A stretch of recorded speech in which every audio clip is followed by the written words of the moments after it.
아트센터 납이 SK의 압박에 무너진 이유는? 10억 원 배상 판결에 숨겨진 이야기.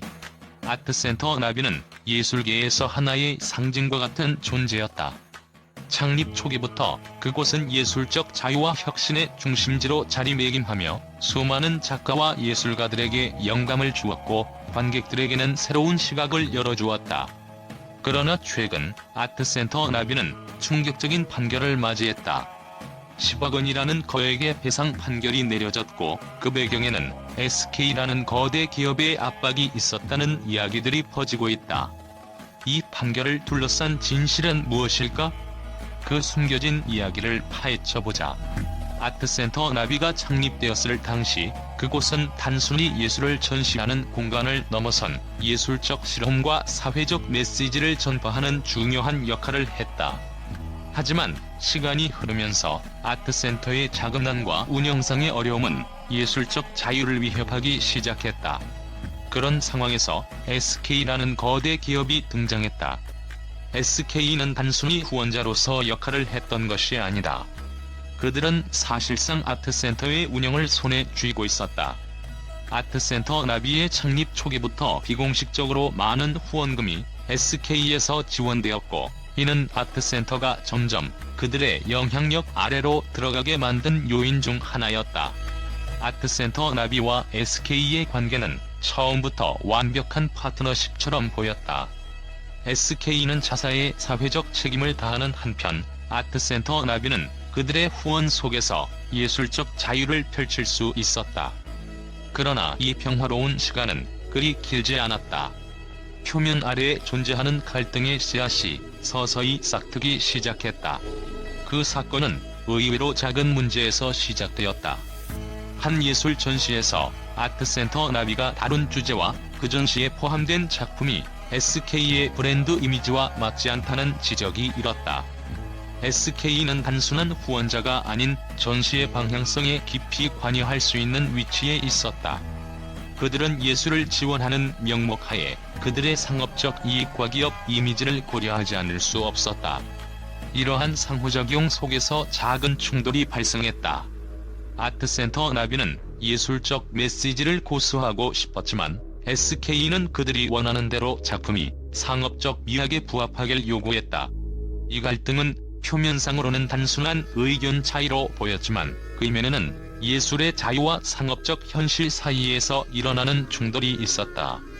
아트센터 나비는 그들의 창작물에서 상업적 영향을 배제하고자 했고 SK는 자신들의 기업 이익을 고려하여 작품의 방향성을 제시하려 했다. 그리고 바로 이 순간 두 세계의 충돌이 시작된 것이다. SK는 후원자로서의 역할을 넘어 자신의 이미지에 맞지 않는 예술 작품에 대해 강한 불만을 표출했다. 그들은 자신들의 상업적 가치와 맞지 않는 내용이나 스타일을 용납할 수 없었고 이는 결국 갈등의 전환점을 만들었다. 양측의 의사소통은 점점 더 경직되었고 의견 차이는 더욱 깊어졌다. 예술을 보호하려는 아트센터 나비의 입장과 상업적 이미지를 최우선시하려는 SK의 입장이 충돌하면서 이 문제는 단순히 논쟁이 아닌 법적 싸움으로 발전하게 되었다. 이 갈등이 법정까지 이어지게 된 이유는 양측이 서로의 입장을 양보할 수 없었기 때문이다. SK는 자사의 상업적 이미지와 이익을 최우선으로 생각하며 아트센터 나비의 예술적 자유를 억제하려 했고 아트센터는 예술적 독립성을 지키기 위해 싸웠다. 그 작은 충돌은 점차 커져만 갔고 결국 법정에서의 배상 판결이라는 큰 결과로 이어지게 된 것이다. 결국 이 사건은 단순한 예술적 갈등이 아니었다. 이는 상업적 압박이 예술적 창작에 미치는 영향, 그리고 상업적 이해관계가 예술의 본질을 어떻게 변화시킬 수 있는지를 보여주는 상징적인 사례로 남게 되었다. 작은 충돌이 큰 결과로 이어진 이유는 그 충돌이 단지 한 번의 의견 차이를 넘어서 예술과 상업의 본질적 충돌을 드러냈기 때문이다. 이 사건에서 중요한 점은 단순한 상업적 이해 충돌이 아니라 예술적 자유와 상업적 압박 사이의 심리적 경계가 무너졌다는 것이다. 아트센터 나비는 예술의 가치를 지키려 했지만 SK의 경제적 영향력 앞에서는 이를 고수하기 어려운 상황에 처했다. 결국 법원은 아트센터에게 거액의 배상금을 부과하게 되었다. 그 배경에 숨어있는 것은 단순한 계약서의 분쟁이 아니라 예술의 자유와 상업적 현실 사이에서의 치열한 전쟁이었다.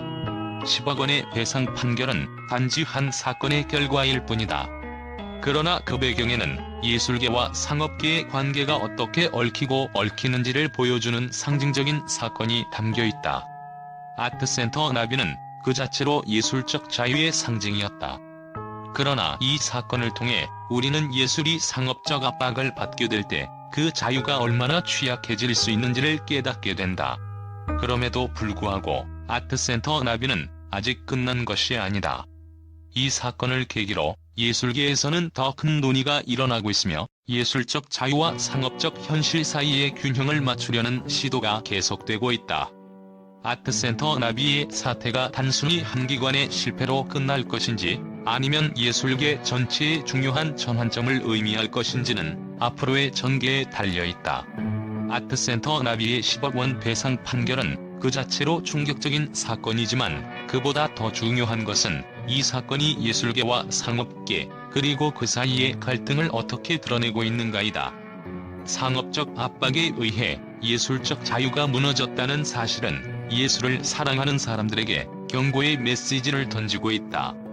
앞으로 우리는 예술이 더 이상 경제적 힘에 휘둘리지 않고 독립적이고 자유로운 창작의 장이 될 수 있도록 함께 노력해야 할 것이다.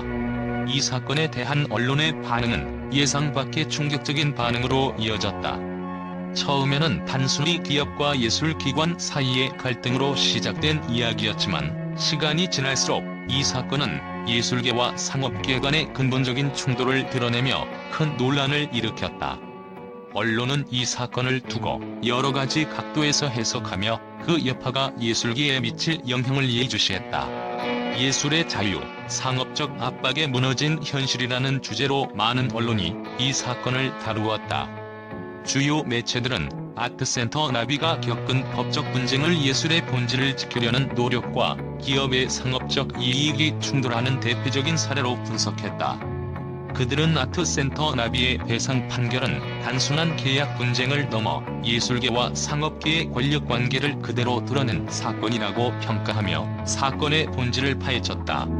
또한 일부 언론에서는 SK의 압박이 예술을 상업화시키려는 시도로 볼 수 있다며 비판적인 목소리를 냈다. 이들은 SK가 후원자로서 역할을 넘어서 예술적 결정에까지 영향을 미친 점을 문제 삼았다. 기업의 상업적 이익이 예술을 억압하는 현실, 아트센터 나비가 그 희생양이 된 것이라는 자극적인 헤드라인이 등장하며 예술계 내부의 불만을 대변했다. 반면 일부 보수적인 매체는 예술과 상업의 경계를 허물 수 없다며 SK의 입장을 옹호하기도 했다. 그들은 예술의 자유도 중요하지만 기업의 상업적 성공과 이미지도 중요한 부분이라며 SK가 예술적 방향성을 제시한 것은 정당한 일이었다는 주장을 펼쳤다. 예술이 상업적 현실을 반영하지 않으면 결국 시장에서 살아남을 수 없다는 논리는 일부 대중에게는 공감을 얻기도 했다.